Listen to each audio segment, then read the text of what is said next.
یہ معاملہ ضرورت سے زیادہ سنجیدہ ہے۔ بھائی صاحب اگر اس حد تک جا رہے ہیں تو یقیناً کوئی بہت اہم چیز ہے جس کے حوالے سے وہ آپ سے بات کرنا چاہتے ہیں۔ اگر آپ مناسب سمجھیں تو مجھے بتائیں تاکہ ہم کوئی راستہ نکال سکیں۔ بالکل بالکل راستہ نکالنا ہوگا، وہ بولی۔ آپ جانتے ہیں کہ میرے شوہر پولیس افسر ہیں، انہوں نے کچھ ایسا جان لیا ہے جو یقیناً آپ کے بھائی صاحب کو بہت نقصان پہنچا سکتا ہے۔ خضر کو خریدا نہیں جا سکتا، یہ آپ کے بھائی صاحب جانتے ہیں، اس لیے انہوں نے اسے غائب کروا دیا ہے۔ ان کو لگتا ہے کہ اس کے علاوہ بھی دیگر ثبوت ہیں جو میرے پاس ہیں۔ اوہ، یہ معاملہ ہے۔ آپ کی بات سن کر مجھے یہ لگ رہا ہے کہ آپ کے پاس ثبوت نہیں ہیں، اس نے پوچھا۔ میں نے یہ کب کہا ہے؟ اور وہ اسے بغور دیکھتے ہوئے بولی، ثبوت ہیں؟ کیا اور کہاں؟ مکرم شاہ نے بے ساختہ پوچھا۔ یہ میں آپ کو نہیں بتا سکتی، انیکا نے صفائی سے کہا۔ اسی لمحے باہر سے کسی کے گرنے کی آواز آئی، پھر کسی نے دروازہ کھولا۔ شاہ نواز! آنے والے کو دیکھ کر مکرم شاہ کھڑا ہو گیا۔ تم یہاں کیسے پہنچے؟ مالک، جیسے ہی مجھے خبر پڑی میں بندے لے کر نیچے اتر گیا، مجھے ڈر تھا کہ آپ کو کچھ ہو نہ گیا ہو۔ اب نکلیں جلدی باہر، ابھی تو ہم نے سب کو قابو کر لیا ہے مگر آگے کا کچھ پتہ نہیں ہے، وہ تیزی سے بولا۔ آئیے میڈم، مکرم قدم بڑھاتے ہوئے بولا۔ یہ کیا جگہ ہے؟ انیکا نے کمرے سے نکلتے ہوئے پوچھا۔ حویلی کا تہہ خانہ، مکرم نے جواب دیا۔ الفاظ اس کے منہ میں ہی تھے کہ پہلے شور اور پھر کئی لوگوں کے بھاگتے قدموں کی آوازوں نے انہیں ہڑبڑا دیا۔ بھاگیں مالک، شاہ نواز بولا۔ میں سنبھالنے کی کوشش کرتا ہوں۔ مکرم شاہ اور انیکا تیزی سے دوڑے تھے۔ انیکا کو سمت کا کوئی علم نہیں تھا، وہ بس تیزی سے بھاگے جا رہی تھی۔ چند لمحوں بعد اسے احساس ہوا کہ اس گڑبڑ میں شاید وہ کسی غلط راہداری میں مڑ گئی تھی۔ اب اس کے ساتھ مکرم شاہ نہیں تھا، نہ ہی کوئی آواز آ رہی تھی۔ خوف گویا اس کے رگوں پہ میں دوڑ رہا تھا۔ تہہ خانہ بھی بہت سلیقے سے بنایا گیا تھا، ہوٹل کے طرز کی لابی نما راہداری، دیواریں اور پھر دروازے، مگر کسی بھی دروازے کو کھولتے ہوئے ڈر محسوس ہو رہا تھا کہ نہ جانے یہاں کون سا پینڈورا باکس کھل جائے۔ انیکا تیز تیز قدموں سے آگے بڑھ رہی تھی۔ لابی کے اختتام پر ایک دروازہ تھا جہاں سے ہلکی سی روشنی آتی ہوئی محسوس ہو رہی تھی۔ اس نے ڈرتے ڈرتے اس کی کنڈی کو ہاتھ لگایا، دروازہ مقفل نہیں تھا۔ اس نے دروازے کو ہلکا سا دھکا دیا اور وہ کھلتا چلا گیا۔ یہ ایک چھوٹا سا کمرہ تھا جس میں زمین پر ایک جانب بستر لگا ہوا تھا جس کے سرانے کے پاس پانی کا کولر تھا۔ کمرے میں ایک 2 سیٹر صوفہ موجود تھا، بستر پر کوئی سو رہا تھا۔ انیکا نے اپنے پیچھے دروازہ بند کیا اور دبے پاؤں آگے بڑھی۔ وہ بستر کے قریب پہنچی تھی کہ لیٹے ہوئے شخص نے کروٹ لی۔ کون ہے؟ وہ پکارا۔ انیکا ساکت کھڑی رہ گئی، آواز میں نیند، تھکن، نکاہت، بیزاری، بے بسی سب کچھ تھا، مگر اس سب کے باوجود وہ اس آواز کو لاکھوں میں بھی پہچان سکتی تھی۔ وہ بستر کی طرف لپکی۔ وہ خضر تھا، اس کا خضر۔ خضر! وہ اس سے لپٹ گئی۔ تم ٹھیک ہو؟ شکر ہے اللہ کا، تم کو ذرا احساس نہیں تھا کہ میں کس قدر پریشان تھی، وہ روتے ہوئے بولے جا رہی تھی۔ انیکا! خضر بھی شاک کی سی حالت میں تھا، وہ خاصا کمزور نظر آ رہا تھا، چہرے پر ایک زخم کا نشان بھی تھا۔ تم یہاں کیسے آئیں؟ تم ٹھیک تو ہو نا؟ انیکا میری طرف دیکھو۔ ہاں، میں ٹھیک ہوں، میں اسے نہیں چھوڑوں گی۔ وہ ہاتھوں سے خضر کا چہرہ اور بال ٹٹول رہی تھی۔ تمہاری تسلی ہو گئی ہو تو اب میری بات کا جواب دو۔ وہ نہ جانے کتنے عرصے بعد مسکرایا تھا۔ خضر، یہ سب کیا ہوا ہے؟ انہوں نے تمہیں یہاں کیوں رکھا ہے؟ کیا چاہیے ان کو؟ یہ میں بتاؤں تو زیادہ بہتر ہوگا۔ دروازے سے آتی آواز نے ان دونوں کو چونکا دیا۔ پھر کسی نے بٹن دبایا اور کمرے کا نیم اندھیرا تیز چمکتی روشنی میں روشن ہو گیا۔ دروازے کے بیچوں بیچ مکرم شاہ کھڑا تھا، اس کے ہونٹوں پر شیطانی مسکراہٹ تھی۔ تم؟ انیکا بولی۔ ہاں میں، بیچارہ چھوٹا بھائی، بڑے سوتیلے ظالم جاگیردار بھائی کے مظالم کا شکار، وہ قہقہا مار کر ہنسا۔ مجھے پہلے ہی تم پر شک تھا، وہ بولی، اور میں سمجھ گیا تھا کہ تم بہت چالاک ہو، تم سے سیدھی بات کرنا ہوگی، وہ جواباً بولا۔ مگر کیوں؟ تم نے یہ سب کیوں کیا؟ ارے یہ سب اس خضر کی وجہ سے ہوا ہے، وہ اطمینان سے صوفے پر بیٹھتا ہوا بولا۔ اس نے میرے کام میں دخل دیا اور پھر دیتا ہی چلا گیا۔ کام؟ تم اسے کام کہتے ہو؟ خضر غرایا۔ چوری چکاری کو، بھتہ لینے کو، لوگوں کو اغوا کرنے کو اور اور وہ جو سب سے مکروہ کام تھے جو مجھے تمہاری طرف متوجہ کر گئے، وہ غریب لڑکیوں اور بچوں کو اسمگل کرانا، یہ سب کام ہیں۔ دنیا میں مختلف لوگ مختلف کام کرتے ہیں مسٹر خضر، تم تو شاید سوچ بھی نہیں سکتے کہ یہ کام کتنے پروفیٹیبل ہیں۔ وہ بے شرمی سے بولا، اگر تم مان جاتے تو جو چاہتے مل سکتا تھا، مگر تمہیں چڑھا ہے ایمانداری کا بخار، تو اس کا نتیجہ تو یہی ہونا تھا نا۔ میں نے تو اتنا لمبا چکر پالنے کا عادی ہی نہیں تھا۔ اگر تمہارے منہ سے اس USB کا نام نہ سن لیتا تو کب کا تمہیں ایکسپورٹ کر چکا ہوتا۔ وہ ہنسا، اس ثبوت کے مسئلے نے مجھے الجھا دیا سب کچھ۔ ڈر یہ تھا کہ پولیس افسر کی بیوی بھی وکیل تھی، اس لیے ثبوت کا حصول ضروری تھا۔ اس لیے تم نے میرے گھر پر بندہ بھیجا، مجھ پر حملہ کرایا، انیکا نے سرد لہجے میں کہا۔ حملہ؟ خضر نے بے چین ہو کر پوچھا۔ حملہ پلان میں نہیں تھا، مگر تم غلط وقت پر پہنچ گئیں، وہ سادگی سے بولا۔ خضر تو جانتا ہے کریم کو اسے چاقو استعمال کرنے کا کتنا شوق ہے، جو اس کے چہرے پر دیکھ رہی ہو نا زخم، وہ بھی کریم کا دیا ہوا ہے۔ اب تم کیا چاہتے ہو؟ انیکا نے پوچھا۔ واہ، رسی جل گئی، بل نہیں کیا۔ اور وہ دوسری مثال کیا ہے کہ رات بھر داستان سنی؟ سو پوچھا، زلیخا مرد تھی یا عورت؟ ارے وکیل صاحبہ، وہ ثبوت درکار ہے مجھے، سامنے کی بات ہے۔ اب تو میں نے تم دونوں کو ملوا بھی دیا، اب تو موت کا بھی زیادہ غم نہیں ہونا چاہیے تم دونوں کو۔ مگر ہاں، اگر مجھے ثبوت مل جائے اور خاموشی کا عہد بھی، تو میں تم دونوں کو چھوڑ بھی سکتا ہوں۔ یوں بھی میں یہ ملک چھوڑ کر جا رہا ہوں، لیکن اس سے پہلے مجھے وہ USB چاہیے، وہ قطعی انداز میں بولا۔ اور اگر وہ نہ ملے تو؟ خضر نے پوچھا۔ تو تم شاید مجھے سمجھے نہیں ابھی۔ مانتا ہوں کہ تم بہت بہادر اور برداشت کرنے والے ہو، مگر اگر 3rd ڈگری تمہارے بجائے اس نازک وکیل صاحبہ پر ہو اور وہ بھی تمہارے سامنے، تو کیا تم تب بھی برداشت کر لو گے؟ وہ اطمینان سے پوچھ رہا تھا۔ میں تمہاری جان لے لوں گا، خضر زنجیر سے بندھے ہاتھ کا مکہ بنا کر کرایا۔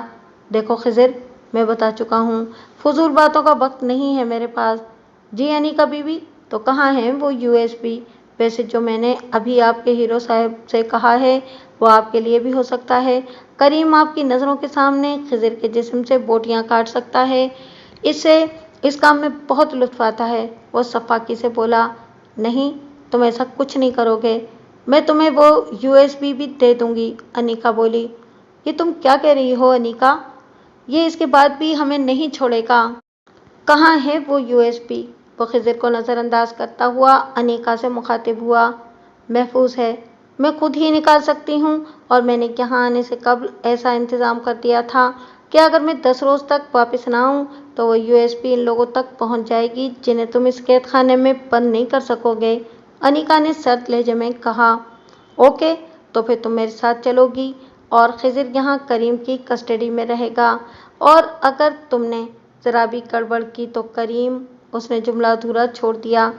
نہیں، یہ ڈیل اس طرح نہیں ہوگی، انیکا بولی۔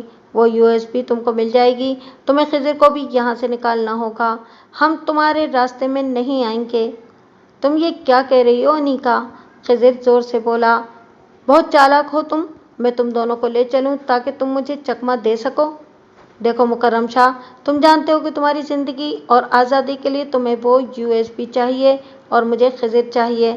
وہ USB اب خضر کے پاس نہیں ہے، میرے پاس ہے، اس لیے سودا بھی مجھ سے ہوگا، انیکا اطمینان سے بولی۔ میں جب یہاں آئی تھی تب اس سب کے لیے تیار ہو کر آئی تھی، مجھے یہ اندازہ نہیں تھا کہ میرا سامنا تم سے ہوگا یا ممتاز شاہ سے، مگر میں واپس نہ ہونے کی صورت میں تمہاری مکمل تباہی کو یقینی بنا کر آئی ہوں۔ تم جانتے ہو کہ میں غلط نہیں کہہ رہی۔ مکرم اسے چند لمحے گھورتا رہا۔ راحیل سچ کہہ رہا تھا کہ تم بہت مکار ہو۔ تم جانتی ہو، جس رات تم نے اسے فون کر کے بتایا تھا کہ تم کو USB بھی مل گئی ہے، وہ اسی روز تمہیں ٹپکانے کے چکر میں تھا۔ میں نے اسے روکا، غلطی ہو گئی مجھ سے، وہ کرایا۔ مجھے اسی پر شک تھا، انیکا متاثر ہوئے بغیر بولی۔ پھر وہ فون کالز آئیں، تب مجھے یقین ہو گیا کہ اب میں حقیقت تک پہنچ جاؤں گی۔ اس بات کی کیا ضمانت ہے کہ یہ منہ بند رکھے گا اور تم اپنی زبان پر قائم رہو گی؟ ضمانت ہماری اپنی زندگی ہے، ہم جانتے ہیں کہ ذرا سی بھی غلطی ہماری موت ہو سکتی ہے، اور ثبوت تو ہم دے ہی چکے ہوں گے۔ انیکا اپنا کیس بڑی مہارت سے لڑ رہی تھی۔ ٹھیک ہے، وہ چند لمحے بعد بولا، مجھے وہ USB بھی ہر قیمت پر چاہیے، مگر تم یاد رکھنا اگر ذرا بھی گڑبڑ ہوئی تو میرے آدمی تم دونوں کو اڑا دیں گے۔ ٹھیک ہے، تم سمجھ نہیں رہی ہو انیکا، یہ جو کچھ تم کر رہی ہو وہ غلط ہے، خضر کمزور سے لہجے میں بولا۔ تو یہاں اس طرح جان دینا بھی تو خودکشی کے زمرے میں آتا ہے خضر، اور میں زبان دے چکی ہوں، اب تم خضر کو کھولو، وہ مکرم سے بولی۔ کریم! مکرم کی آواز پر جو کمرے میں داخل ہوا، اسے دیکھ کر انیکا لرز سی گئی تھی۔ یہ وہی حملہ آور تھا جو اسے چاقو مار کر فرار ہوا تھا۔ خضر کو کھولو، تیاری کرو، ہم لوگ شہر جا رہے ہیں۔ کریم انیکا کو کینہ توز نظروں سے گھورتا ہوا خضر کی جانب بڑھا۔ اس نے لوہے کے کڑے کو خضر کے ہاتھوں اور پیروں سے نکالا۔ خضر اٹھ کر کھڑا ہوا۔ زنجیروں سے آزادی کے بعد اس طرح کھڑا ہونا بہت اچھا لگ رہا تھا۔ اس کا دل معبود کے آگے شکر گزاری کے سجدے میں گر پڑا۔ ان چند ہفتوں نے اسے ان نعمتوں کا شدید احساس دلایا جنہیں عام طور پر فار گرانٹڈ لیا جاتا ہے۔ اسی وقت ایک ساتھ کئی چیزیں ہوئی تھیں۔ تہخانہ یکدم آوازوں سے بھر سا گیا تھا، یوں لگ رہا تھا جیسے بہت سے لوگ وہاں دوڑ رہے ہوں۔ ان کے ساتھ ساتھ زرین اور غالب کی آوازیں بھی آ رہی تھیں، جو انیکا کا نام لے کر پکار رہے تھے۔ ممتاز شاہ کی ہدایات سنائی دے رہی تھیں جو وہ غالباً انیکا کی تلاش کے لیے دے رہے تھے۔ خضر نے اس ایک لمحے کا فائدہ اٹھا کر کریم کو دونوں بازوؤں میں دبوچ لیا تھا اور اس کا ہاتھ مروڑ کر اس کی جیب سے چاقو نکال پھینکا تھا۔ حالات کے ایک دم پلٹا کھانے سے مکرم شاہ گڑبڑا کر کھڑا ہو گیا تھا۔ انیکا درمیان سے ہٹ کر دروازے کے پاس پہنچ گئی تھی، مگر اس کے کھولنے سے پہلے ہی دروازہ ایک دھماکے سے کھل گیا تھا اور ممتاز شاہ اور غالب ایک ساتھ اندر داخل ہوئے تھے۔ ان کے پیچھے زرین، کامران اور پولیس کی نفری تھی۔ ممتاز شاہ نے اندر داخل ہو کر پہلی نظر انیکا پر اور دوسری خضر پر ڈالی تھی۔ اس کے بعد وہ مکرم شاہ کی طرف بڑھا تھا اور اس کے منہ پر ایک زوردار تھپڑ رسید کیا تھا۔ کامران اور غالب نے اسے وہاں سے ہٹایا۔ اس کا رعبدار چہرہ گہرے غم میں ڈوبا ہوا تھا۔ کچھ دیر بعد مکرم شاہ انسپکٹر کامران کے ساتھ اپنے نئے گھر کی جانب روانہ ہوا اور ممتاز شاہ کی شرمندگی اور معافی تلافی کے بعد وہ ہوٹل پہنچے۔ راستے میں خضر نے انہیں پوری داستان سنائی تھی۔ وہ 1 سال سے انسانی اسمگلنگ میں ملوث اس گینگ کے پیچھے تھا۔ تحقیقات کے دوران میں ان کے دیگر غیر قانونی دھندے بھی سامنے آتے چلے گئے تھے۔ بھتہ خوری سے لے کر اغوا برائے تاوان تک وہ سب دھندوں میں ملوث تھے۔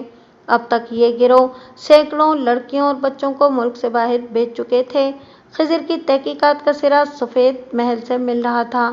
شروع میں وہ بھی سب کا ذمہ دار ممتاز شاہ کو ہی سمجھ رہا تھا، لیکن بعد میں اسے اندازہ ہوا کہ یہ سارا سرکس ممتاز شاہ کا سوتیلا پڑھا لکھا بظاہر نہایت بے ضرر بھائی مکرم شاہ چلا رہا ہے۔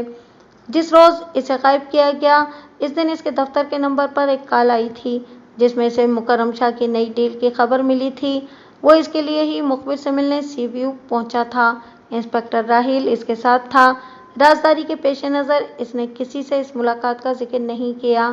سی ویو پر اس کے سر پر کسی نے بھاری چیز سے پیچھے سے وار کیا تھا اور پھر اسے قید خانے میں ہوش آیا تھا۔ جو مخبر اس کے لیے کام کر رہا تھا وہ پکڑا گیا تھا اور بعد میں اس کی ہی لاش کو خضر کی انگوٹھی اور گھڑی پہنا کر سمندر برد کر دیا گیا تھا۔ اگر خضر کے منہ سے مار پیٹ کے دوران یہ نہ نکل جاتا کہ اس کے پاس ان کے سارے جرائم کا ثبوت موجود ہے اور وہ ان کے سارے نیٹ ورک کو تباہ کر سکتا ہے، تو شاید وہ اسے بھی زندہ نہیں چھوڑتے۔ اس ایک بات نے مکرم کو اسے قید میں رکھنے پر مجبور کیا تھا۔ وہ ثبوت انہیں ہر حال میں درکار تھے۔ اس وجہ سے ہی اس پر کئی بار بہیمانہ تشدد بھی کیا گیا تھا۔ اگلی صبح بہت ہنگامہ پرور ثابت ہوئی تھی۔ مکرم شاہ کی گرفتاری کے بعد بڑے بڑے برج الٹے تھے۔ انسپکٹر راہیل بھی پکڑا گیا تھا۔ اخبارات ان کی داستانوں سے بھرے پڑے تھے۔ خضر، انیکا، زرین اور غالب اسی رات واپسی کے لیے نکل گئے تھے۔ اور تم جو سودا کر رہی تھی مکرم شاہ سے، تمہیں کچھ علم تھا کہ جو USB تم اسے دینے جا رہی ہو اس میں کیا ہے؟ خضر نے انیکا کو گھورا۔ ہاں، وہ سادگی سے بولی، میں نے وہ USB تمہارے جوتے سے نکال کر دیکھ لی تھی۔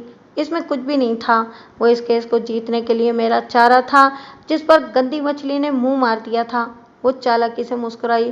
اف، یہ چالاک بی بی، خضر دہائی دینے کے انداز میں بولا۔ کیوں؟ اس لیے کہ اس نے تمہاری جان بچا لی؟ زرین نے اسے گھورا۔ نہیں، اس لیے کہ جوتے میں چھپائی گئی چیز تک ڈھونڈ نکالتی ہے۔ یہ جیمز بانڈ 007۔ وہ مسکرایا۔ انیکا نے طمانینت سے آنکھیں بند کر لی تھیں۔ اس کے رحمان رب نے اس کی سن لی تھی۔